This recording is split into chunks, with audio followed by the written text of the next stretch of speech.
This is Donald J. Trump, President of the United States of America.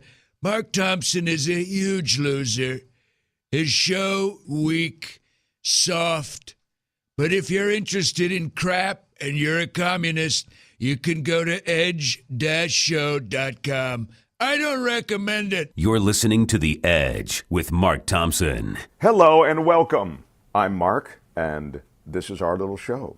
Quite a cool group of people coming through. Michael Shure will run down a bunch of stuff in the culture of politics at the moment. He's our political analyst, and we'll kick off the show with that. Then, Elvis Weinstein, comedian, documentary filmmaker, comes back from having shot a film. So we're going to get caught up sort of on that entire enterprise. And Heather Ankeny, our old co-host, she stops through for a few minutes. So we kind of visit with old friends and regular friends at the beginning, and then we welcome in a new friend, everyone. Isn't that sweet? His name is Blair Bess. Blair's a syndicated columnist. We'll get his take on a few things politically. But before we get into that, perhaps one of the most intriguing things about Blair Bess is that he grew up in this family of Pitchmen. You know, the guys who are the Ginsu knives guys or the sham wow people. Yeah, I mean, you know, the rotisserie, the whatever the thing is. His family, very much part of that whole world. He grew up in that part of the business, and the stories are entertaining, weird, and again, it's a subculture. So thank you for being here. You support the show in all the different ways by subscribing and by recommending it and by sharing it in social media. All these ways do help us. Those of you who sent us a little something through our virtual tip jar, the PayPal link on our website, thank you so much. $5, $10, $15, $20, even more. Some of you have been very generous. So appreciate it. Every dollar stays with this podcast. We run in the red. We don't run horribly in the red, but we just run slightly in the red, and it just helps us kind of defray costs along the way. If you can do Amazon shopping, I've always said this, you don't have to do Amazon shopping. Maybe you don't like Amazon. Maybe Amazon has everything wrong with this culture. Fine, don't shop Amazon. But if you're going to, please click through the Amazon links on our website, edge-show.com. We get a little piece of whatever you spend. You'll see those links in any episode. It'll say Shop Amazon. So you just click on that and you're off to the races. Same Amazon as you would normally have. Those are the preliminaries. Thanks again for being here. Let's get started. This is The Edge. The advantage, it means. They look, I just spit on me for no reason. That's horrible. Is there some comfort in uncertainty, do you think? You're a degenerate. Because Australian Shepherds need action. Wow. Yeah. This is The Edge. That's a self-loathing term that I use. Oh, got it.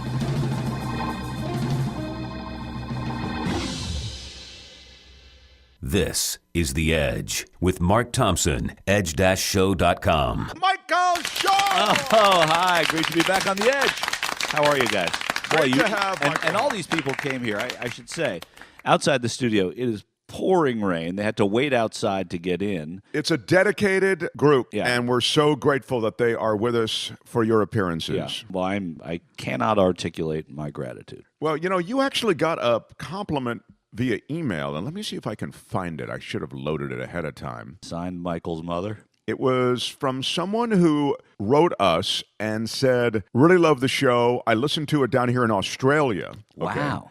And then they double back with a second email to say, please tell Michael Shure how much I enjoy his segment. I love that. Yeah, That great. makes me very happy. Yeah, the double back is very unusual. Yeah, and one day I'm going to go to Australia. I've not been. One of my closest colleagues, the photographer who I travel the country with covering politics, is Australian. Every Australian I've met, I love and enjoyed, and so I hope I get there. Yeah, you're going to have a place to stay if you go, as apparently you have a fan. I'll certainly have a beer. Do you know who Slim Dusty is, Mark? No, who's Slim Dusty? Slim Dusty is an Australian balladeer, and he came on my radar at the Olympics in Sydney, and he walked through the crowd singing Waltzing Matilda, which is a familiar Australian anthem. Sure. And then I went and looked into him more, and he's just an Australian who sings about very stereotypically Australian things. They would be stereotypical to us. And he has a song that is, I'd love to have a beer with Duncan. And he just goes through like 5 different names and makes up a rhyme for each of them. So I would love to have a beer with whoever this fan is. Oh, that's cool. Yeah,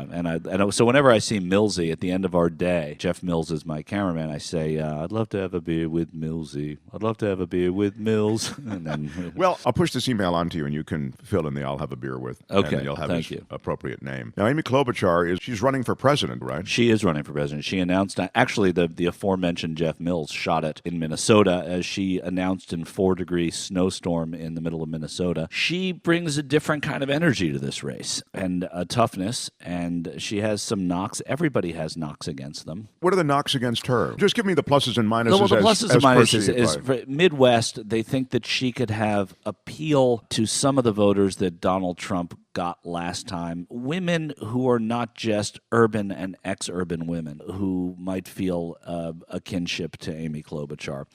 She also, she's not so far to the left. She's dancing around the idea of Medicare for all, which a lot of progressives and Democrats like, and I think it polls better in America than people think, not just amongst progressives.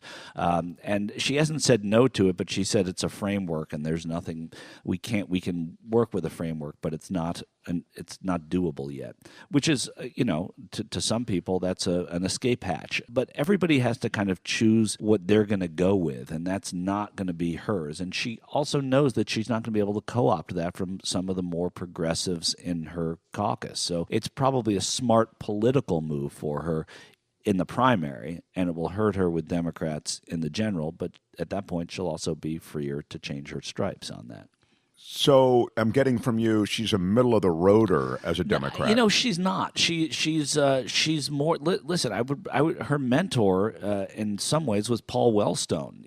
Who was from Minnesota, who taught Americans in the '80s and '90s what liberalism was until he tragically died in a plane crash. And that's someone that Klobuchar looked up to. So I would say that her record is quite progressive. The other thing, she's never lost an election, and she has outperformed Hillary Clinton. She's outperformed Barack Obama. She's done very well in Minnesota, which you may say, well, that doesn't translate. It does translate. I mean, it means she's good at being a candidate, and that's what she is now. When you say that she's outperformed... Meaning on the same day that she ran for election, she did better than Hillary Clinton in Minnesota and did better than Barack Obama in Minnesota. I love all the women in the race. Yeah, no, it's good for the party and it's good for the country. Going over to the knocks against these people, but you also have to talk about the positives. And before we leave Klobuchar, knock against Klobuchar is that she's a tough boss, that she has the highest turnover of Senate staffs, that she has thrown a stapler in anger, and whatever. That's the knock against Amy Klobuchar. All the pluses are that she's liked on the campaign trail. She's a solid Democrat. She's very anti-Trump. She's a lawyer who's been very tough on people coming before the Judiciary Committee. Those are things that people like about her, as well as her electoral prowess. Stop right there, because I feel oftentimes when we're talking about women who are talked about as tough, or she's a tough boss, yet another way that women don't get a break. I mean, if you were told Donald Trump is firm, he sticks to his guns, he's even thrown a stapler at someone. I think that's fair. I think that the tiebreaker there is only that she is number one, or was until 2017, had the highest staff turnover, because you're up against mostly men at that point, and they've deemed her toughest to work for if you extrapolate those numbers that way. But it doesn't matter. I think they're held to a different standard. In days past, you've heard that Barbara Mikulski was the toughest, and the former senator from Maryland. I think that when you take those numbers and you look at them, there's a different sort of societal expectation of women, and that breaks precedent. But so you're right about it. So in a sense, both can be true, though, in her case. Perhaps exactly. She can both be held to a higher standard, and she can also be the toughest person to work for. I also don't think that translates on the trail. Like, I don't know how you make that a campaign issue. You either voters like her or they don't like her, and I don't think because she has a temper in her office and is very demanding makes people sort of shy away from her. That's not the Amy Klobuchar that you see. And like you said, I mean, if Barack Obama threw a temper tantrum in the White House, you wouldn't hear about it necessarily. And if you did, it wouldn't necessarily change your opinion. These are human beings. And what we know about Donald Trump, we know about him, and that seems fine. So I don't think that's really a big campaign knock. But when evaluating these candidates, especially at the beginning, you look at the knocks against them and what's good about them. And you just say Tulsi Gabbard, the knocks against her is sort of a hyper involvement in Syria. She went over to Syria. She defends Assad. She also is on the record for saying anti-LGBT things about the LGBTQ community. She was not out for, allowing transgender, I believe, into the military. But she's since revised all those positions. She has revised them, and I think people are allowed to revise. But, they were deep-seated. Her father has deep-seated beliefs. And she's also been beloved by progressives in that she was the first person in Congress to endorse Bernie Sanders when he ran in 2016. So she has a following. I just don't think she has enough of one. And I think that there are too many pieces of pie to be doled out to the Sanders crowd until Sanders joins the race, which I presume he will. It'll be interesting to see who gets the Sanders voters that Sanders doesn't get. And I suspect it will be Elizabeth Warren and then later Sherrod Brown before it's Tulsi Gabbard. In this episode, later, we hear from someone, he's a columnist and journalist, who talks about the fact that the crowded field hurts the Democrats in their attempts to win back the White House. In fact, he says that he thinks, barring some kind of huge turn of events, that Donald Trump will win because of the split among Democrats this year, this election cycle. I couldn't disagree more, but not with the prediction. I mean, I was wrong about a prediction about Donald Trump before, but the methodology of that, I don't think a crowded field necessarily hurts the Democrats. It's so easy to say that. I think it's almost a lazy take, and I don't know this journalist, but because there are a lot of people running, the temptation is to say, oh, that's going to hurt, it's going to be divisive. There's so much similarity between the people running. Had Donald Trump not been in that enormous field of Republicans running last time, there would have been a sameness about a lot of the debate, with Ted Cruz probably very far to the right, and then an appeal of Marco Rubio trying to seem a little more moderate than he did to stand out from the crowd. So you're looking at the same sort of thing this time. The interesting dynamic, though, is if Bernie Sanders doesn't succeed, there won't be this allegiance to him that there was against Hillary Clinton among Democrats. So it'll be easier, I think, for a Sanders voter or a Warren voter to jump on the train of someone like Kamala Harris or Amy Klobuchar or Sherrod Brown or Joe Biden. Maybe not Joe Biden. That's a different conversation. But so I don't see that. But just to follow up on what you're saying, in a way, you're saying having all of these other boats leaving the port at the same time actually may help people jump from one boat to another should one appear to actually be able to make the trip. Yeah, it may. I think it may do that. I think because of the toxicity that some people saw Hillary Clinton with, in some Sanders supporters held her with real sort of toxic anger.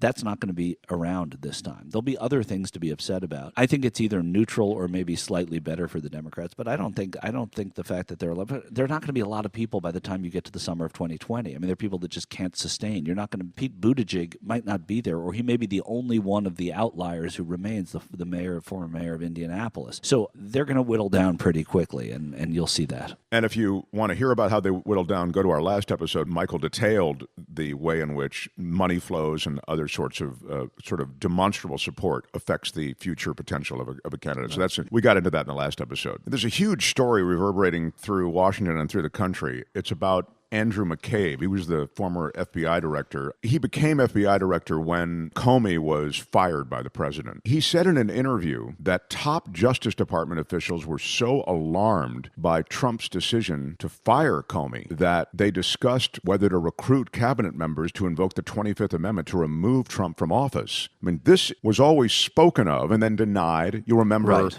Rod Rosenstein's, who was, famously quoted as saying, well, I'll wear a wire if I have to into the president's office, and he said he was just joking. Yeah. Apparently, even that comment was spoken of as something that was very seriously considered, and it came up multiple times, according to McCabe. Now, McCabe's written a book, which is why he's doing these interviews. Right. Listen, I mean, we spent a lot of time talking about things that were talked about. There was also a conversation that happened where they said, no, we shouldn't do that. Right? I mean, I see. Yeah. I don't see always the reason for alarm when something is talked about that is, I mean, that's not true always. Sometimes there is reason for alarm if they're considering something, but this seems like that these are reasonable people who also decided not to do what it was they were discussing doing. Although you have to admit that discussions about the 25th Amendment... Yeah, those are extreme. That's the amendment that would suggest that if you can get the cabinet members together and to agree on removing the president, that can happen. Yeah. But that they also realized that wasn't the best course at some point because they didn't do it. I mean, that's what I can glean from this. So I mean, as an American, I'm not terribly bothered by it. I would imagine that conversation has been had at different times in different presidencies without us knowing about it, because social media and a book a week hasn't been the norm. So That's a fair point. I mean, I would imagine Nixon was the last, but maybe there have been some in between. Yeah, maybe in the Bush years there was something going, when he went into Iraq on faulty information, that there was a conversation about misleading the American public and can we get cabinet. I don't know, but none of it happened. So the fact that it didn't happen speaks louder to me than the fact that it was discussed. They, of course, go after McCabe now as the as they would, disgraced former FBI agent, former FBI official. They want to paint him as a partisan, of course, and that this is a partisan sort of jihadist. Right, who started investigations on his way out because he was afraid that if he left, they wouldn't be started. That's exactly right. Yeah. Of course, Lindsey Graham is saying, let's get him before Congress so we can find out what's going on. Right. There's a lot of stuff going before Congress now. And I've always maintained this, and I think you and I have even touched on this. We'll see these congressional hearings. Yeah. They seem, and maybe you can help me with the percentages, but I'm just going to throw this out there. 30% investigative and a learning process, and 70% grandstanding and partisan. Yeah, I mean that's fair. I think that's probably true. And I think now that the House has so much power for Democrats, there are stronger voices coming out of the Senate. I don't see how much stronger, but you have the usual voices saying that we need to do this or that, and it's very often Lindsey Graham who's defending the president, surprisingly, considering what their relationship was like before Trump became president and during the campaign. But I do think that, the Republicans, with their majority in the Senate, are trying to make sure that the other side gets heard, which is, probably wise if you're a Republican. Michael, some good news out of the White House. We've just learned that the president has a golf machine. I don't know if you're familiar with these virtual golf machines. Yeah. So he can play any course that he wants in the world while never having to leave the White House residence. He consistently leaves to play.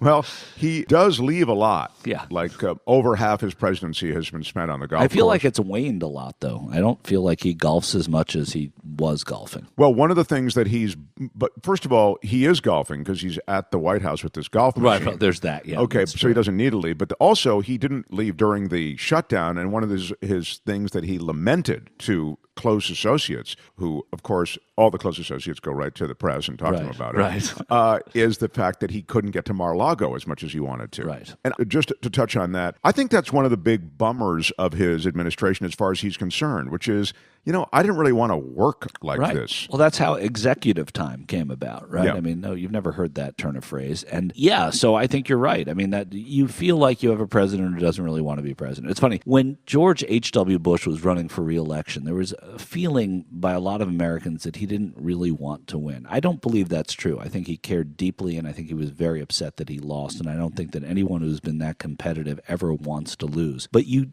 just got there were press reports, and there was a presence of Bush against Clinton at that time, that he just sort of lost interest in being president, which, we all burn out on job. He's one who did as well. It was the perception. I don't believe it, but that was as bad as it got. This man from day one, it seems, from even before day one, from the I can't believe I won, now what am I going to do times, to his time in the White House where he seems bored and disinterested and doesn't read in and doesn't participate. That's bothersome. I don't know how much of it is true, but let's say 72% of it is true. That's a lot. That means a lot. Oddly, that's the exact percentage that's true. If you read Fear, the Bob Woodward book, and if you read Fifth Risk, the Michael Lewis book, it is clear that Donald Trump did not expect nor really want to be president. He loved the stage. He loved the platform. Steve Bannon even said, this may be a direct quote, 100% sure that he will not become president. So was I, by the way. I was 100%. Right. He seems like, I don't know, the singer who loves touring but hates coming back and writing songs and putting out an album. Right. And you see that in the presidency as well. I mean, he loves a rally. He loves to go to El Paso and whoop it up with the fans. But the rest of the job is cumbersome. To extend your analogy, really other people are writing the music. I mean, he doesn't write music. That's exactly right. He doesn't write policy. He doesn't really care about policy. He's not a conservative. He's not, he's but none of these things. But the music has to be written. He's so not somebody has to do anti-gay, it. so he Yeah. farms it out to these guys who are anti-choice, anti-gay, right-wing, Heritage Foundation, all of that. Right, and then he says, "Give me the mic, and I'll sing the songs." And I'll go sell it to a bunch of people who are chanting and wearing my hats. This whole thing with the anti-Semitic remarks that Ilhan Omar had to apologize for. She's the Minnesota congresswoman who she's striking because she's wearing the hijab, is that? Yeah. You know, in the tweet age, she wrote a tweet that was talking about why we support Israel the way we do. Yeah. It plays on stereotypes to a degree. It's All about the Benjamins, right? which is a lyric from a song, and it's listen. There needs to be a definition of anti-Semitism as it refers to Israel. You can be anti-Israel and not be an anti-Semite. I think Ilhan Omar is anti-Israel and she's not an anti-Semite personally. And I also have heard the same rhetoric from this president and from the majority leader of the former majority leader, now the minority leader of the House, Kevin McCarthy from California. I think that it's singled out. Well, first of all, there is a history of upset with Israel that Ilhan Omar has, that she's shared with her community, and she comes from a community that sent her to Congress because they agree with that, and they feel that Israel, there's an apartheid state in Israel because of how Palestinians are treated as second class. They don't have the same rights as Jews and as native Israelis do in Israel. Is that true across Israel? I thought It's only not across Israel. It's in the West Bank, in the only in the occupied territory. West No, Bank. that's true. Not across Israel. Because I think there are Arabs serving in the Supreme Court. Yeah, Arab Israelis do. It's just in the occupied territories. But that's upsetting to a lot of people. It's upsetting to a lot of American Jews. I work for a network that has a huge bureau in Tel Aviv, and a lot of our programming is about the Middle East. And there's a real divide among American Jews, and there has to be a way of criticizing, but also saying that this is not anti-Semitism. This is just being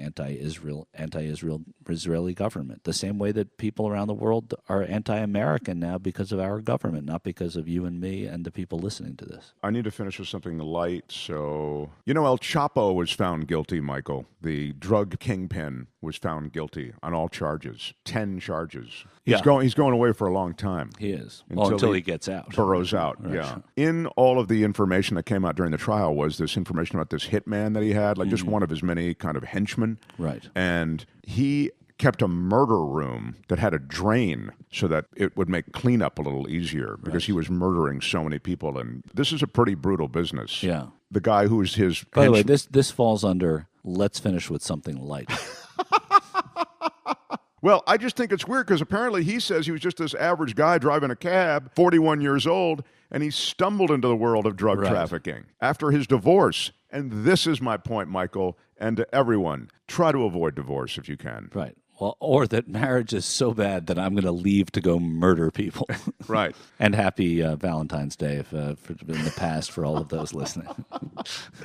This Valentine's Day, we can talk about this very quickly, even though I really do have to leave. It's a year since Parkland. When people are listening to this, it's a year and a few days since Parkland. 17 kids killed at Parkland. And 17 kids killed at Parkland in Florida. There was legislation passed in the House with wide support for background checks. And it's a sad way to commemorate something that needn't have happened, but it's certainly progress, the most progress we've seen on guns in America. I'm unabashed about it. I try and be as objective as I can be, but I think we have a gun problem in America, and that's where the human in me comes out. And it's not about banning them. It's making sure that they become difficult to get. I think that when we see that progress made, it's the most overly bitter with a tinge of sweet way of looking back at what happened at Parkland and say that these kids who have carried the torch for a year got some progress in the House of Representatives and laws. And you said that you thought these kids and their associated families, they might spearhead some real progress. Yeah. This is something anyway.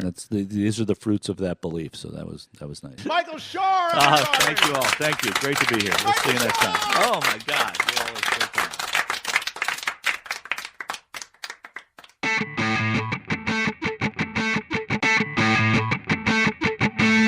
Good to have J. Elvis Weinstein back. He's a movie star. You just had a leading role in a film. I did, very bizarrely. It wasn't a track I was on.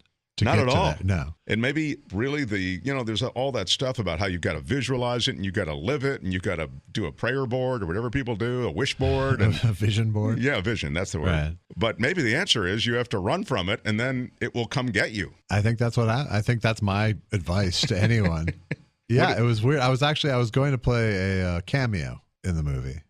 I mean, not a cameo, but a scene, just for the fun of it, really. And I was coming up to back surgery, and the movie had been delayed a couple times. And I kind of went, well, if you have to go without me, because I have to have surgery. And he's like, well, actually, no, the opposite. I need to go with you. I just lost my lead actor, and I want you to do it. And I was kind of like, well, I don't think you do. And this is just based on having seen you do the scene, or you hadn't even seen you do the scene at that point? There was no audition, there was no reading, there was none of that. He's a fan of our Thought Spiral podcast. Oh, with Andy Kindler. And he had cast Andy Kindler early on. There's actually the part that Andy Kindler plays was written for Andy Kindler, and you can tell it. He plays a disgraced Jewish jockey, basically. Okay, that's funny already. Is the movie funny? Yeah, it is. Yeah, it's a comedy. And what do you play?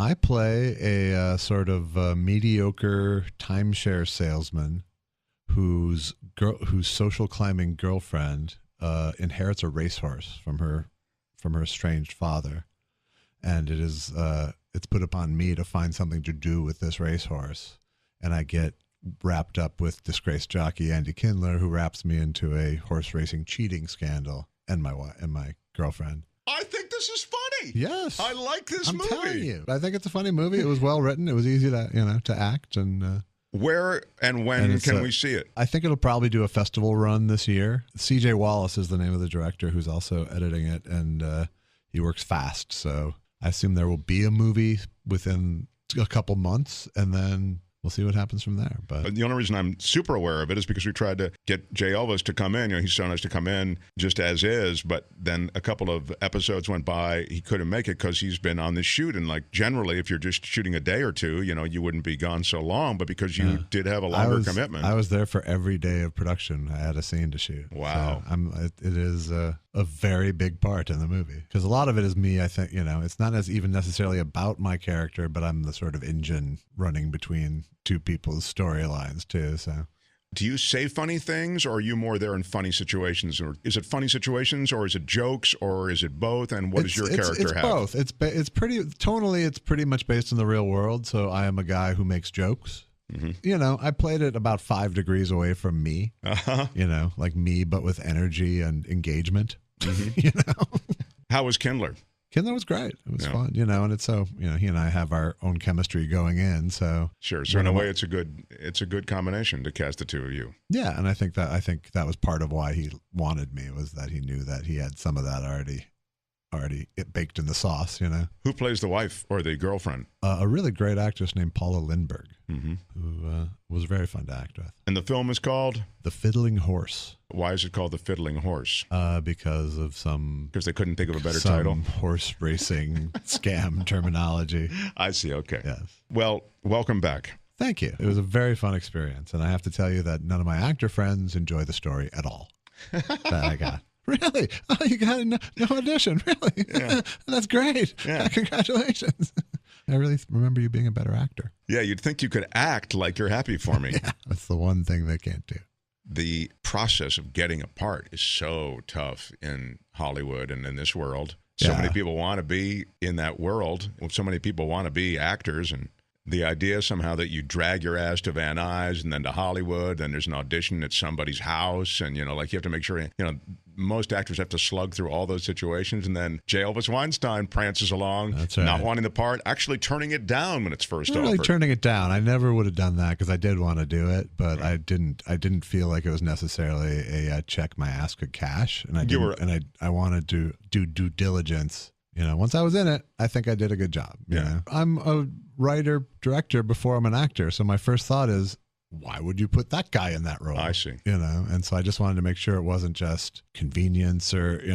But then once you were there, you realized that you were harmonizing with the rest of the cast well. Absolutely. And once I started reading the part, I was like, okay, I guess I can see why he sees me, because it's language that it's totally in my wheelhouse, the kind of attitude this guy inhabits. But still, it was a big leap for the director to go, he's got that thing, and I have to hand it to him that I found what, like I just thought he was stupid until I was up doing it going, no, there's a reason why I can play this part. Let's just play out a hypothetical, though. I didn't actually think he was stupid, but I did think that he was. Maybe he had a blind spot on this one. Maybe, yeah. If this turned into, rave notices and some kind of acclaim and another few parts that were higher profile, and are you ready to take the big ride, J. Elvis, to the next level? I don't think there's any big ride for the middle-aged, I think there might be, the big ride for a guy like me is the third lead on a sitcom, which sure, I would take that ride, of course, Yeah. It's like, yeah, right now I feel great. I'd love to act more. And then, talk to me after 3 auditions. Right. And then I'm like, oh, yee. It seems brutal. I have to say, I used to think acting was easy because I saw friends of mine acting. Yeah. And I thought, well, they're just playing themselves. I mean, there's really, they're saying these words, but I don't see the acting. And I understand when you don't see the acting, Mark, that's when there's real acting going on. Right. But subsequently, I realized that even those instances in which I'd seen acting and subsequent instances, I think actually it's very hard. At least for me, it would be very, very hard. I think, I found a lot of different levels to it. I feel like the relationship I had with my girlfriend in the movie, Paula Lindbergh, like it was sort of underwritten. The relationship was sort of underwritten. There was not a lot in the script to tell you how solid this relationship was. So we kind of had to talk and go, what is the vibe between these people that we can transmit to one another in the scene so that people are going, this is a real couple, otherwise it looks like they're just bickering and they're just arguing, where we had to create this foundation of like, is there affection there, Sure. And so that, that's the best example from this movie of like where I felt like it wasn't just saying the words as yourself, because there had to be in order to tell the story, we had to add something else. You've, of course, done documentary films. We talked about I Need You to Kill, which is available now and streamable now. And then you did the Michael DeBar, Get Me Michael DeBar. What was it called? It's called Who Do You Want Me to Be? Who Do You Want Me to Be? Which will be coming out in the next half year. Oh, that's great. So anyway, you directed these two. And by the way, directing a documentary has its own super challenges, meaning it has its own challenges ordering and developing story and different. You have to serve this story with different pieces of video and archival stuff sometimes. And then, I guess what I'm getting at is a question about writing.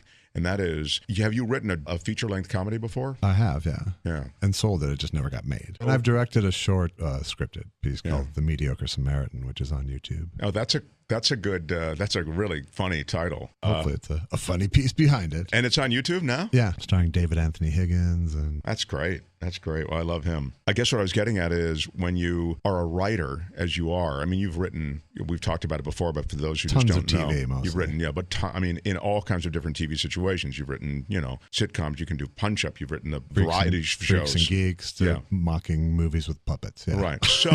So when you're doing this film, do you just resist the opportunities to punch stuff up or to... No, I was encouraged to. Okay. On this particular film, my input was welcome as both a writer and director, even if I had ideas, So, for me, that's perfect because I love being elbow deep in everything. But C.J. Wallace was super generous about, knowing that he had someone with some experience on set with him, so he used it as much as he could, and that was great. Yeah, that is great. I think that does, because you don't really turn that off. No. You could certainly keep your mouth shut, but in your head you'd be going, I think this line right. will work. And there were times where it was just purely like, I can't, this isn't making. I had to give the actor note of this doesn't feel true to where we're at, And he had no word pride in that regard, and he was great about that kind of stuff. And it feels like being a writer helps because I can look at a scene and go, this is what this character needs to accomplish in this scene from a purely storytelling perspective. And so then when I think about how I'm going to play it, I know that I can help the writer. Right. It seems as though it would be best to be a part of an experience that you just finished, which is a sort of a collaborative experience. Yeah. That would be the best. Well, those people who go in, it's Martin Scorsese. I just picked him. It could be anybody. But I'm just saying, like a name director where you go in, you've got a day's shoot. It's not exactly like they're not going, hey, J. Elvis, could you come here? What do you think? Any thoughts on on this page? Yeah. No, absolutely. And I don't know where my intimidation point would be at this point. Walking into this, it was like after I got a day under my belt, I felt sort of at home just because it was a set. But if it was a huge Hollywood movie where I was escorted to the set from trailer by second AD, put in place, have to deliver because it's not even my scene, Right. That's a whole different ballgame. I don't know, but What's love to try.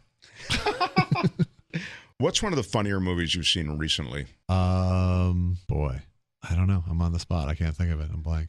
Some of these films that are like these coming of age movies, like that really have emotional beats that are powerful. So these aren't comedies per se, but they have some lighter, funny moments. Right. I feel like that's where cinema is more now than when comedies were coming out with great regularity. In some ways, I feel like that's some of the Freaks and Geeks and Judd influence on comedy, which is the squirminess of real situations or heightened real situations. But like discomfort equals comedy in a lot of, and it's true in stand-up now in some cases too, in this sort of confessional age of stand-up, that thing of that, the ugliest truth you can find, Yeah. is kind of that's the sweet spot for a lot of comedy now. Yeah, that's a great point. The stand-up that's really funny is the stand-up that feels authentic and feels like it's really coming from experience. I just saw comic John Mulaney's special on Netflix, and here's why I mention it. Because he's very polished. He has a very polished look. Yes. He's a very polished guy. So I don't like really polished usually. Right. And I thought it was funny. And he gets into some stories, and I thought, and again, I'm kind of like spring-loaded. This is a horrible thing to say, but like to not like it or to feel like I'm expecting myself not to like it. Right. And I thought, it's not like every utterance was a home run, but I thought it was generally pretty funny. Yeah. And then at the end, he makes reference to, thanks for letting me share some of these stories with you. And I thought, wow, he just did let me off the hook for expecting like that authentic thing, like it's coming right out of his head. He's saying, I know these are stories, I prepped them, and thank you for letting me share them with you. And somehow, this is really, frankly, probably more a comment on me and my hangups than anything else, but you understand what I'm trying to say? Well, I do. I think, and you obviously like more conversational stand-up that feels like it's, organic, the way it's coming at you. His is much more presentational and performative, but because it's so smart, that there's a weird juxtaposition between his sort of vaudevillian presentation and his sort of subversive mind that makes for a pretty interesting thing. That's, as usual, that's really well put. That's exactly right. And I think, my drawback with that special was just I felt like he had to he was expending so much energy trying to fill the Radio City Music Hall stage with his presence that he was losing some of the connection because he felt so, on TV, it looked like he was jogging around at times just to fill that space. It took a little bit of the intimacy out of a stand-up performance for me. But like I said, he's also pretty performative, so his intimacy isn't that necessary. Right.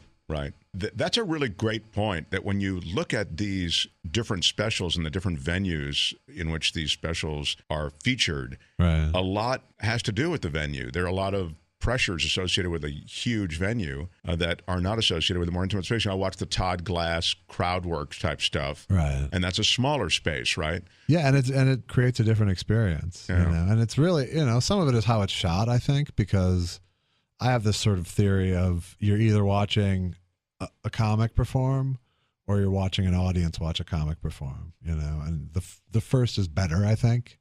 When you aren't aware that you're an outsider to this performance, you want to feel like you're in the audience. But a lot of comedy specials, especially with audience shots and things, pull you out of it so you feel like you're watching someone watching something. Yeah, I saw the Trevor Noah special, which is also on Netflix, and that feels like a bigger kind of it's thing. Like, they make the mistake of trying to wring production value out of the venue, and it doesn't help stand up. Yeah. That's my 2 cents. Well, it's always cool talking stand-up and entertainment with you because you've done a lot of different stuff. Let's get a guest in here. Throw a line in the guest pool and see who makes a bite. Let's spin the guest wheel, Jay Elvis, and see what comes up. Oh, please be a director. Please be a director. Edge-show.com. Edge-show.com.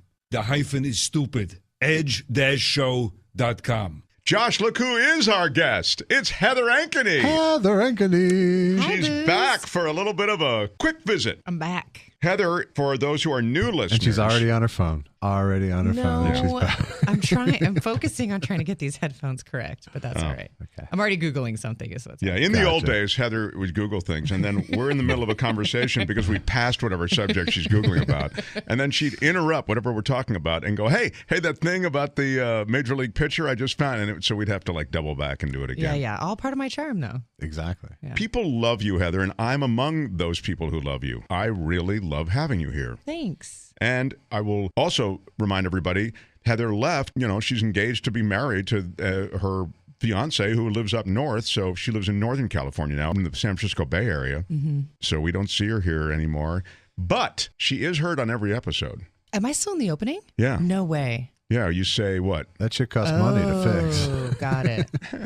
Oh, got it. Right, Which exactly. we do all the time. My fiance and I'll be like, oh, and then he finishes. Got it. Exactly. No, 'Cause I'll cute leave it there and gross. forever.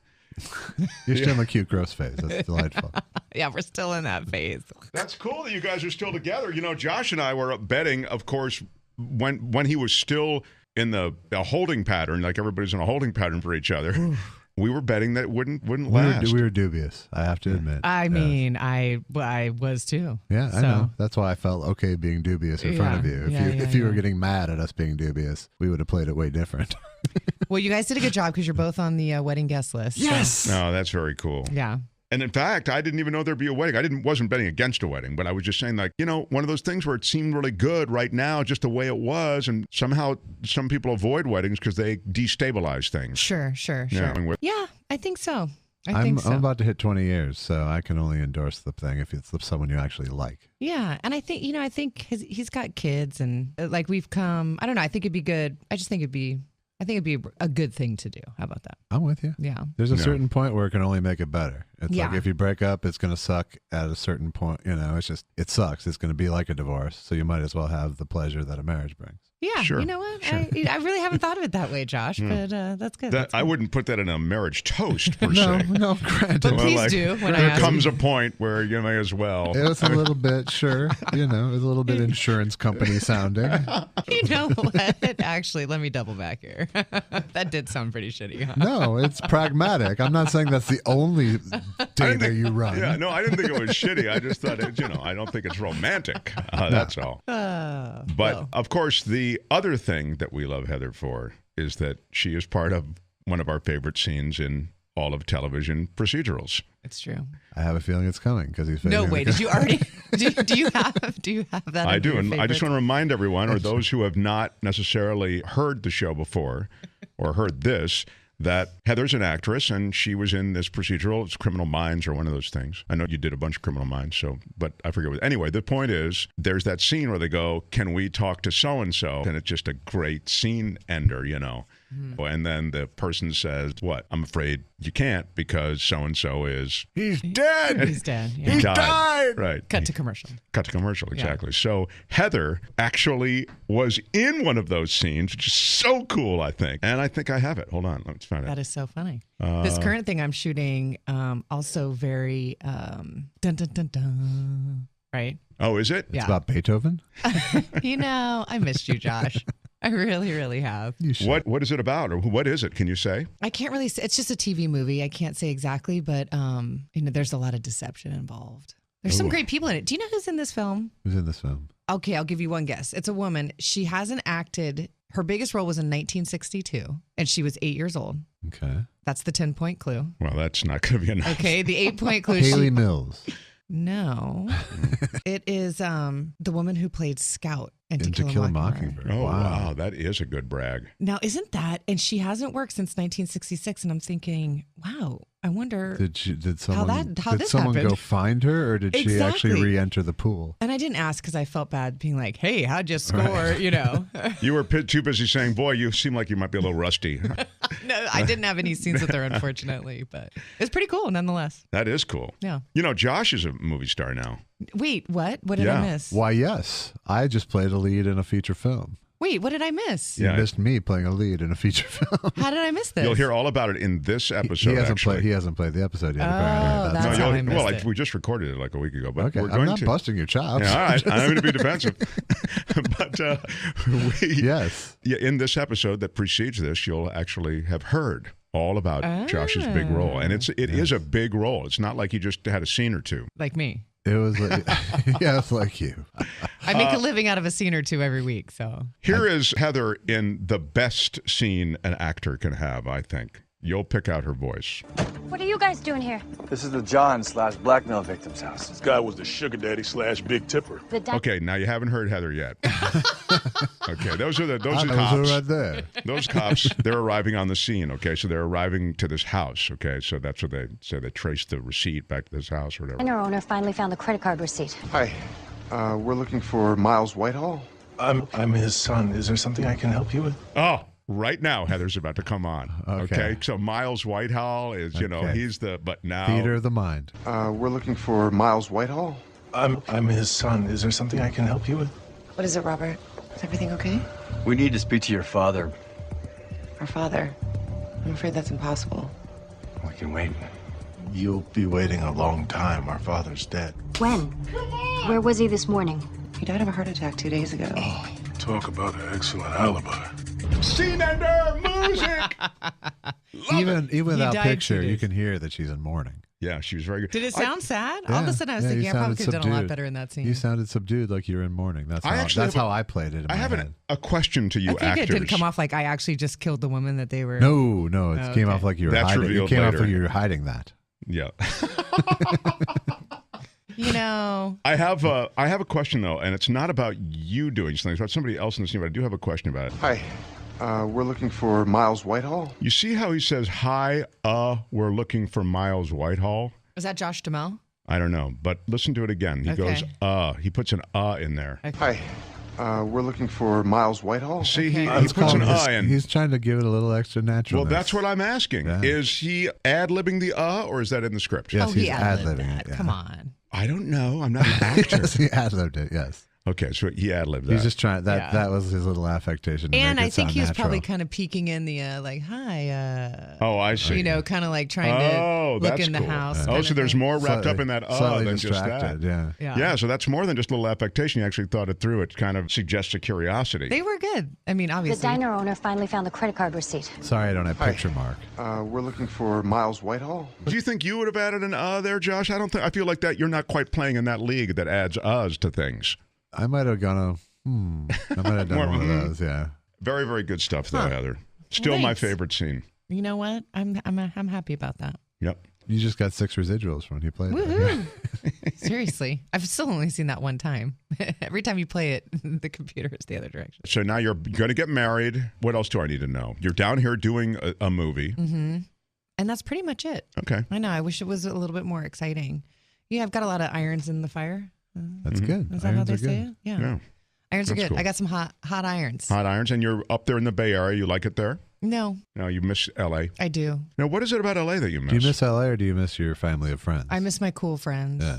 I miss interesting people. It's not that there's not interesting people up there, but in sort of the area I am, there's not like I went to a They're spin behind class gates. here. Yeah, it's like there was an artist in the spin class here in West Hollywood that I went to the other day, and it was like she was an actual artist, like art, paint, you know, and they're just missing in the areas Right. I'm in. Yeah, I'm sure there's that subculture. I took one of but- those wine and painting classes. Yeah, not that. Yeah, but I mean, and it's hard to make friends as an adult woman with no kids. Right. You know, I don't go. Dog we don't have park? anything Anything? in common. Someone invited me to this like bunko night or something, and so I went, and I was way too left, and didn't have any kids, and I will never be invited back. Wow. So even the Bay Area, you were too left. A little for too them. left, yeah, for this particular. They were making neighborhood. America great again. They were making it okay. Yeah. Yeah. And is it because the part of the Bay Area you're in, like you're on the peninsula, right? No, I'm down in the South Bay. So Okay. So south of San Jose or not that like far Los south? Gatos, not that Oh, far. Los south. Gatos. Okay. Yeah. So that's a long way from San Francisco, actually. Totally. It's like a different community almost. It is, and San Francisco would be better for me. Well, I was going to say, because when you talk about artists, I mean, my God, in San Francisco, you have the seat of so many great art movements, right? But you're not anywhere near San Francisco. No. But there probably those subcultures exist down there, but you just haven't found them exactly. Yet. I gotta give it a little bit more. Maybe. I don't know. I straddle that line between Silicon Valley housewife and yoga pants and art chick. Art chick, yeah. Is that a good place? Well, it's just where he's comfortable. That's why you're there. His children. Yeah. Yeah. How old are the kids again? They're in their 20s. Oh, they are. But he just wants to be close to them. Yeah. That's nice. That's a laudable quality. And they'll be there. They're not going anywhere. So. Yeah. Mm-hmm. College. They're going to college there and stuff. So. I thought you meant soon they're going to be the people that you don't want to hang with. Yeah. No. That tone is going to change. Hey, they're there. They're not going anywhere. We can move back to L.A. Why don't we just stop back? Yeah. We did come to Santa Monica for a wedding or something, and he did mention I could move here, and I immediately was like, wait, exactly. Don't say that unless you mean it. So glad to hear that. I wrote up an offer on something today. Exactly. So. I have a real estate license. That's right. If anybody wants to buy real estate, Heather can sell it to you or buy it for you. Either whatever way. you want. Either way. We can work both sides. Well, Heather, I love having you here. I know, it's this fun. is just a little chance for the audience to get caught up with you. Hey, everybody. I miss you. Yeah. Terrell. Is it Terrell or Terrell? Have we decided? There's one. TC Woods. There's one listener of this podcast who's a regular listener, and he's been a regular listener since the very beginning. And he is particularly a fan of Heather's, which, puts him in an even more special category. Yes. And his name, He's I so thought it was kind. Terrell Woods. Is that his name? It's Terrell or Terrell C. Woods. Yeah. So I don't know. Well, he's very kind. He is kind, and he's a big fan. So you'll hear Heather talking to John Sally from the NBA. Spider Sally. John Spider Sally. Now he played for the Detroit Pistons, the Lakers, the Bulls. All championship. Yeah. Yeah. Pretty amazing. And then he's like this glib, funny, totally media savvy guy. And he's an actor. So all of that's coming up in a future episode. But I want everybody to get a chance to say hi to Heather. So Thanks, hi man. to Heather. if you want to reach Heather, you drop us an email and we'll push it on to her. Yeah. We're edgewithmarkthompson@gmail.com. All right. Heather, we love you. Thank you. Okay, I love you too. Okay, bye. What is it, Robert? Is everything okay? We need to speak to your father. Our father. I'm afraid that's impossible. We can wait. You'll be waiting a long time. Our father's dead. When? Where was he this morning? He died of a heart attack 2 days ago. Talk about an excellent alibi.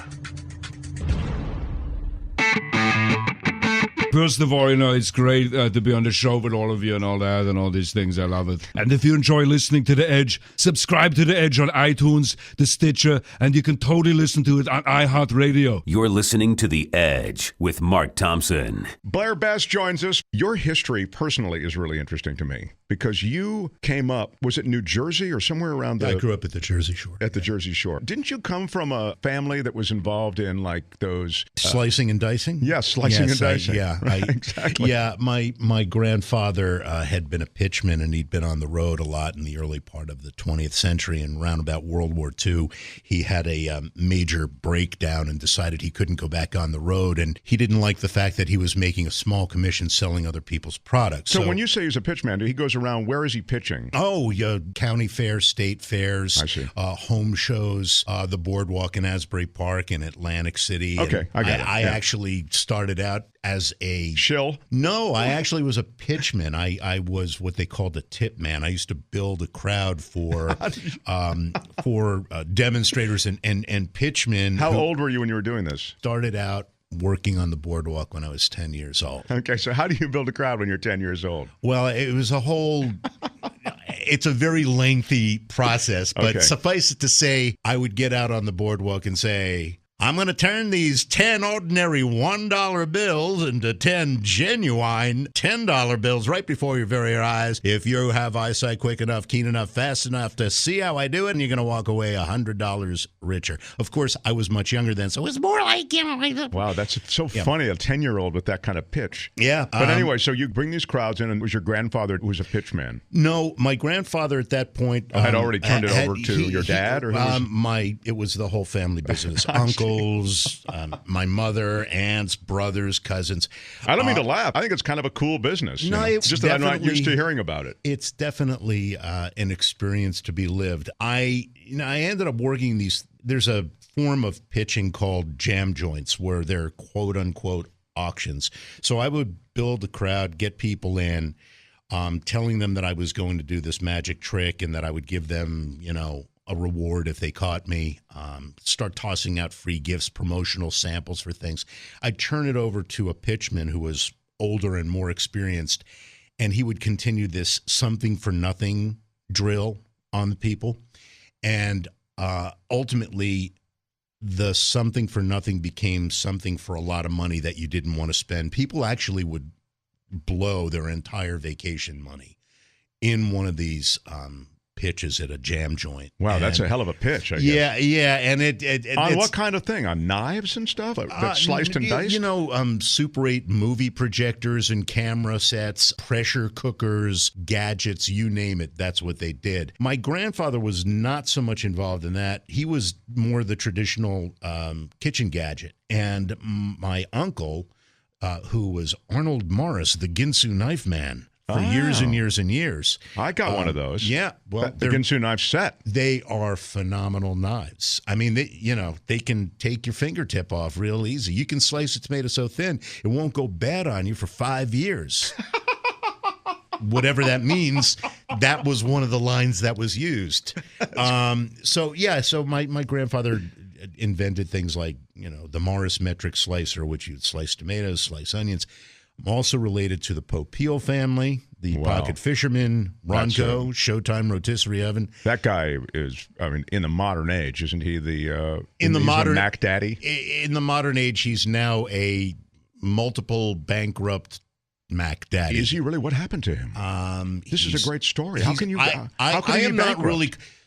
How can anyone go bankrupt? No. Ask Donald Trump. He was, it's like, come on. You're really asking me that? I don't know, because that side of the family, there was a major family feud. There was a schism between the Popeils and the Morris family.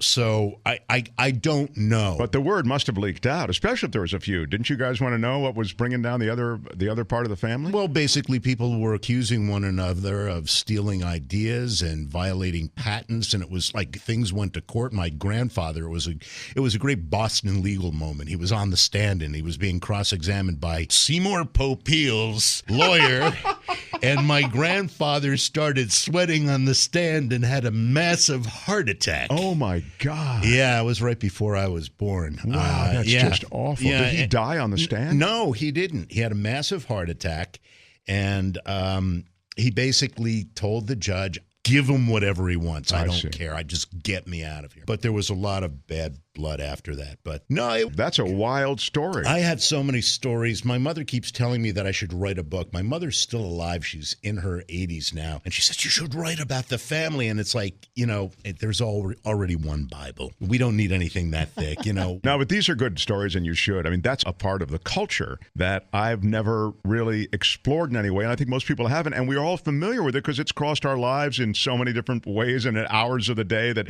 we don't normally expect it to. Late at night television or whatever. QVC, home shopping, direct response ads that you see on television, but it still exists in its most primitive form, especially in the summer and into the fall. Because if you go to any major state fair, especially in the Midwest or county fairs, there are pitchmen there, and they're hawking all kinds of goods. Just to get my bearings and get back to my roots, about a year and a half ago, I actually did 2 weeks at the Ventura County Fair. I love that. I was looking for some material, and I was demonstrating the world's best wine opener and resealer. What is the best for at least that 2 weeks that you were there? What is the best? What is the best wine opener and resealer? Not the one you were pitching. Not the one I was selling. Mark, I don't know, but I can tell you it was definitely not. It was not the one I was pitching. Not the one I was selling. It was sort of like the manual version of one of those CO2 gas cartridge openers and resealers. How much was it selling for? It was selling for a whopping $19.95, but it wasn't just the wine opener. Of course not. Of course not. We had to upsell the thing. So you got all sorts of great little gadgets and gizmos that you could bring with you. It was like whenever you bought the Morris metric slicer, you also got the spiral slicer, which you could screw into the top of a potato. Does that really work? It absolutely works. It does work? Okay. I always see that. Like they sent me that with the Ginsu set, and I never used it. Absolutely works. You just put that right. You can do it with cucumbers, things like that, but when you do it with a potato, I know that you're a very health-conscious guy. It's a curly Q kind of thing? It's a curly Q kind of thing, so you do have to deep fry it, but if you go all the way through and then fold it together, stick a toothpick in it, and deep fry it, you've got this great curly Q fried baked potatoes sort of thing. That's Russet very potato. cool. Yes.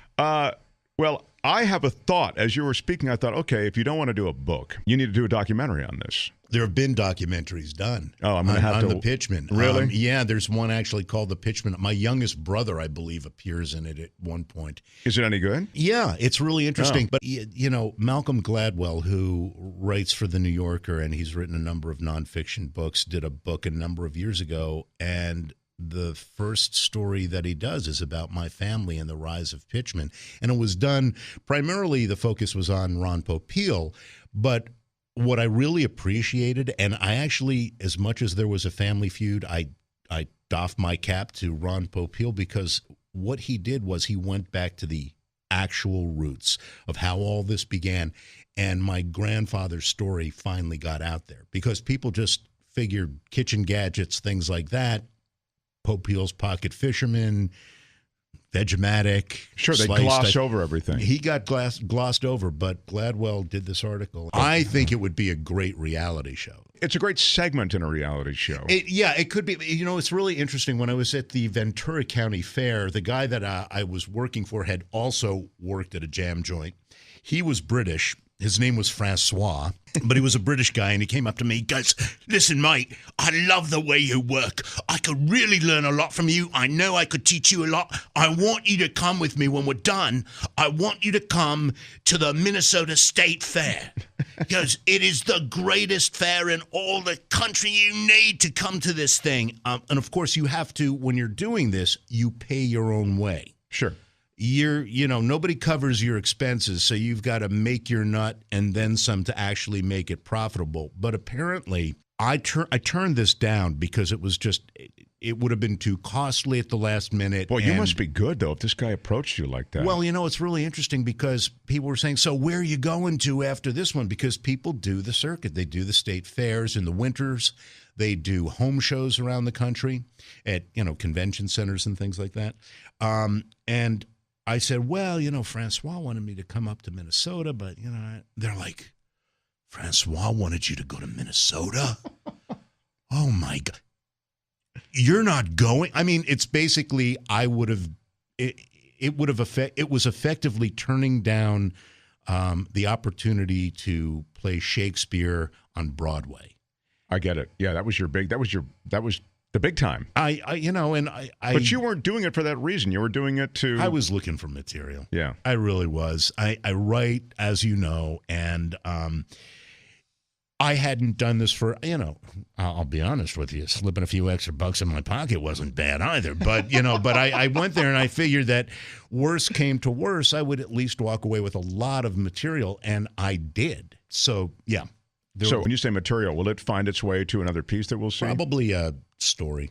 Article. All right, let's get into some politics. Blair, I love a couple of your pieces. You did a series of pieces on Devin Nunes, and it's Nunes, not Nunez. Correct. That is the proper Portuguese pronunciation of the name. He makes that distinction, doesn't he? He gets very pissed off if he is mispronounced, which he frequently is. And we'll swing back around to that because now, unlike before the midterms, he has stuff to worry about, or at least attend to, wouldn't you say? Even though he himself was reelected. He was reelected. It was a lot closer than any other election that he had been in. Andrew Jans, who was the Democratic candidate, was within a few percentage points of defeating him. And I think that he's primed himself and he's ready to go in another 2 years. Jans had contemplated very briefly, apparently, run for the county supervisors board in Fresno County, I believe it was. But he declined, and I think it's because he's ready to go full speed ahead. Yeah, he came so close, he's ready to... It was a rarity that something like that could happen in the California Central Valley. Because he's really ensconced in that place. He is, and he's never there. He never shows up. He rarely sees constituents. He considers a constituents meeting an appearance on the radio. People call in. They're usually people who are big supporters of Devin Nunes, but, Well, I want to come back to Devin Nunes, but that sort of sets the table a little bit. Sure. You wrote a piece about the crowded field of political aspirants who are all Democrats looking for the White House. And it's growing so big. Why is it a bad thing that there's so many Democrats? And doesn't that help the open debate and the dialogue around issues? It definitely helps the debate, but I think the debate is so splintered right now. I think a lot of people are jumping on this anti-AOC bandwagon. They see her as the face of the future of the Democratic Party. And I believe that could conceivably be the truth, but I don't think the timing is now. It's really hard to call yourself a moderate. You have to take a stand these days. I think that there's a very vocal movement amongst people on the right to get their point of view out, and it's usually echoing what the Trumpian point of view is. I don't think that that's necessarily representative of Republicans as a whole. I think as we see a splintering amongst Democrats, there's going to be a splintering amongst Republicans as well. I could conceivably see a faction of the Republican Party within the next decade and a half spinning off and forming a conservative party, which is not a right-leaning party, which is what Trump's followers are. It's nice that there's a dialogue that's going on within the Democratic Party now. I think they are trying to be the big tent, but no one that has either declared or is exploring right now. I actually think Elizabeth Warren really stands out. A lot of people have been talking about Kamala Harris. I'm not a big fan. And, here we're in California. You're not a big fan in terms of her electability? Or in terms of her electability and her preparedness. I think she's great. I think she needs to become more seasoned. I don't think that running to be district attorney and attorney general in the state of California necessarily prepares you. I have a problem in terms of her candidacy for the same reasons I had problems with Obama's candidacy when he first ran for election. I was a big Hillary supporter, both when she was in the primaries running against Obama and obviously, of course, when she ran against Trump. But I just felt that Obama just wasn't ready. I thought he was a brilliant politician, and I admire him, and I admire so much of what he did, but he just didn't know to work the system. And spending a brief period of time in the Senate did not give him the kind of seasoning that I think he needed in order to, bridge gaps, be able to reach across the aisle and really work the Senate in such a way that he could get things moving forward as president. And I think that was part of the holdup there. Well, it's funny. On the last point you made, I think Obama at the beginning of his term had the political currency to do whatever he wanted. He also had control of Congress. And what did he do? He wasted it. He reached across the aisle. You don't see these guys doing that. You don't see GOP do. They don't waste their time with that. They're not. There wasn't one Democrat in on one meeting. There wasn't one environmentalist in on one meeting. This is an absolute stuff it down your throat first 2 years of this presidency. And it is. And it's part of the reason why I think, you're referring to the piece, why I think it's important that as a group, the Democrats pull together and not focus so much on the White House. Barring Trump's being impeached or indicted or whatever path they may take to get him out, he will be reelected. Yeah, that is the central assertion of your piece. You're sort of the view that, as you've just said, he'll be reelected, but you suggest in your piece, there's still plenty of stuff you can win as Democrats that will help build momentum to political dominance. Concentrate on the down ballot and concentrate on the House and the Senate and all the way down, the state legislatures, the gubernatorial races. There should be some emphasis on those as well. But I think that what happens is by focusing on securing the positions that you have in the House right now, the Democratic majority, working extremely hard to gain a majority in the Senate, you've got the checks and balances that we've been lacking for the last 2 years, and we will get to a degree. Nancy Pelosi has been very effective. She has held her party together. There is a cohesiveness. She does get Ocasio-Cortez in line when she needs to, yet at the same time, I think she's acknowledging that she could be a real force further on down the road, although there are now talks that people are going to try to primary Ocasio-Cortez in New York in 2 years. Yeah, you hear that the mainstream Democrats don't like Ocasio-Cortez being so vocal and so radically progressive. And she doesn't like them. I mean, I think that primarying her is in response to her wanting to primary Hakeem Jeffries, who is basically the leader, I believe, of the Democratic caucus. Yeah, she's a rabble-rouser from their standpoint. I think they're listening to her, too. At first, I don't think they were. You know, this Green Bill of Rights, I think a lot of people found to be just an annoying socialist kind of thing. But, you know, it's evidence-based, and I think that we're starting to see, you know, with the climate the last couple of years, that there are some serious things that need to be addressed. I think that what's going on with the EPA and just discarding regulations, I think that's going to really impact the climate more in coming years, as well as the health of everybody who is living in these areas that are going to be directly affected.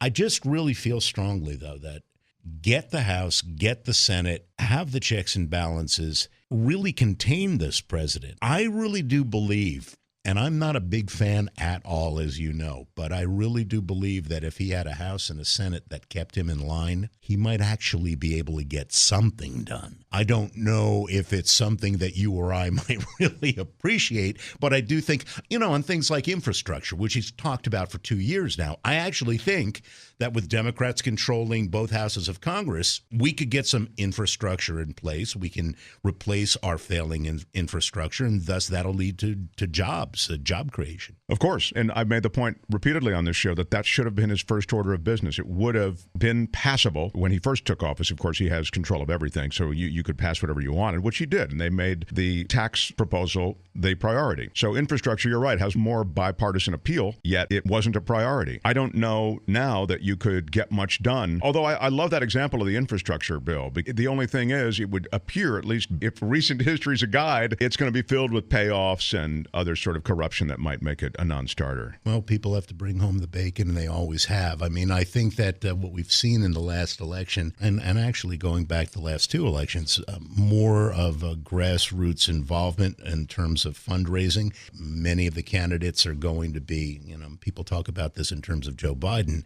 You know, if you're going to lean on the traditional ways of raising funds to run your campaign, you're going to be in a lot of trouble, because the grassroots efforts really did pay off. A lot of what we saw in the 2016 midterms came about as a result of small donors making contributions. It wasn't necessarily the large donors. And in fact, many of the Republicans who ran were getting the traditional big money donors coming in, filling their coffers, and they were losing. And there's something unseemly about taking big corporate donations now. There's starting to be a stink on people about that, particularly on the Democratic side. I think on the Republican side, it doesn't quite carry the weight. I want to get back to Nunes. In your piece, you did a piece for the Chronicle in which you talk about, hey, they're really making a play for him. First of all, he's tied himself to Donald Trump, as you point out in your piece, in this way that is almost unnatural. The way Lindsey Graham has tied himself to Trump in this way that you go, what's going on here? There's something wrong with this picture. He's looking for something, or he's looking to protect himself, and I think he's looking to protect himself. There's something there. I don't believe he'd be tossing himself on top of grenades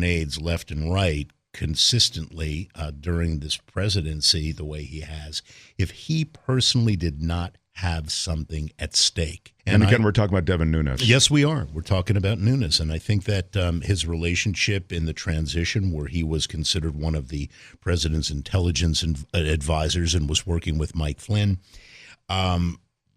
there's something going on. He's privy to information that has not come out yet. He was able to survive an ethics investigation by Congress last year. And of course, it was a Republican-controlled House. I would suspect that there might be some relooks, do-overs, to see just what's going on with him in terms of ethical violations.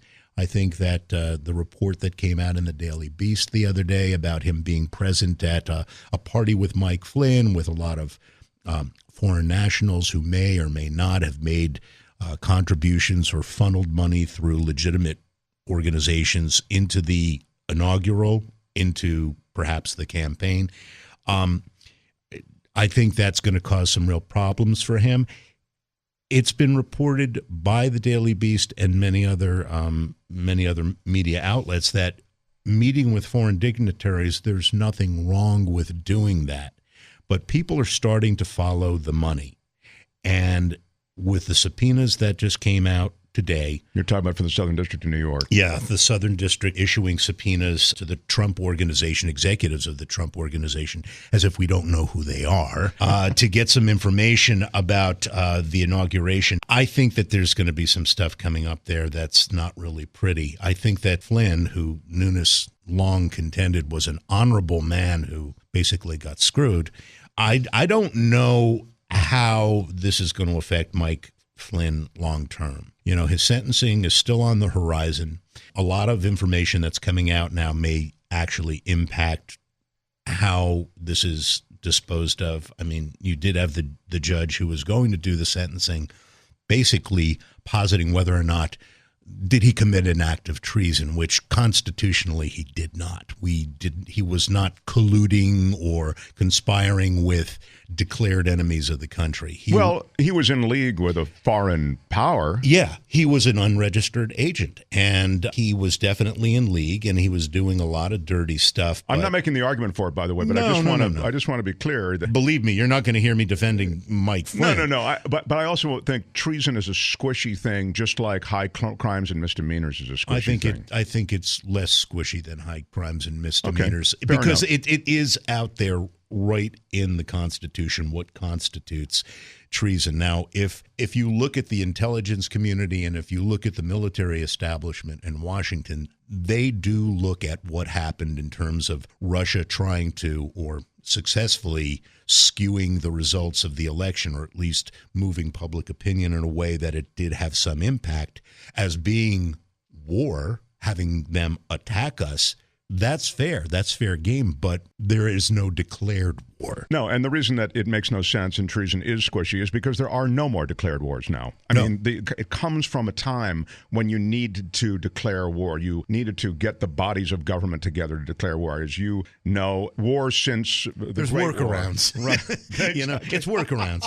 That's all it is. It's a workaround war. I think the Iraq War actually did have, ultimately, yes, there was congressional approval of it to do it, but I don't think it was a full-fledged declaration of war even then. Right. I could be wrong, because it's no. like I'm losing my mind at this point in my life. So Nunes, you're saying, is going to take on some choppy water pretty soon. Yeah. I think that, now that they've reconstituted the Intelligence Committee, the House Intelligence Committee, I think that there was no love lost between Adam Schiff when he was the ranking member and Devin Nunes. They, at one point, apparently had a good working relationship before Trump entered the White House, but that's long since passed, and I don't see them ever recovering from that. You've got a new chair of the Ethics Committee. You've got new chair of the House Oversight Committee. I think a lot of things are going to be re-examined, and he could be facing some problems. And I also think that's also one of the reasons why he's fallen on the grenade as much as he has, because, Trump likes him. He thinks he's an American hero. He mistakenly said he should get the Medal of Honor when I think he meant the Medal of Freedom, which I don't think he's really qualified to get either one. But, there may be a place for Devin Nunes. One thought, Trump's not particularly happy with Dan Coates, who's the director of national intelligence. I'm sure Devin Nunes, if offered that position, would gladly accept at this point. If Nunes really went down, though, in an ethical investigation of any sort, I think the higher up in the Trump organization politically, talk about the political Trump organization, the White House, in this administration, it would only be bad. I think he'll be warned off of that appointment. In other words, it rescues him from one thing and it throws him into a spotlight that might hurt him in another way. He still has a lot of friends, though. I mean, Kevin McCarthy is the House Minority Leader, and they have adjoining districts districts in California. They're very, very close friends. McCarthy is the reason why the House Intelligence Committee did not come together weeks ago rather than just in the past week. They did not want to have that committee come back together because of what is going to be revealed. It's going to be really interesting to see when transcripts of a lot of the closed-door sessions where a number of people in the Trump family and the Trump administration were brought before them conceivably lied to the committee. No, it seems almost unquestionably lied. I mean, there's so many lies. It comes from the top down. Sure.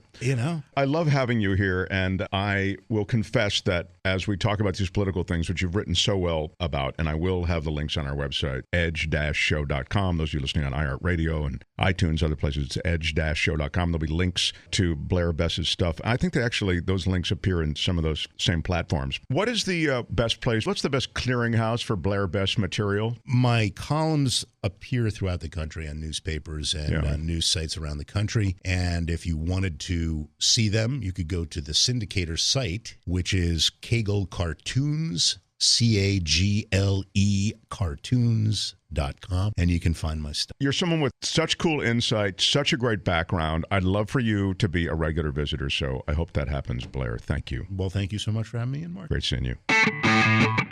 Thank you for being here, and I hope you enjoyed stories from Blair Bess and also our darling Heather and Jay Elvis, who've just coming off the movie, and Michael Shure, who somehow puts politics and the bizarre events of Washington and the world a little bit in perspective. Again, thank you for subscribing. Thank you for your support. And until next time, bye-bye.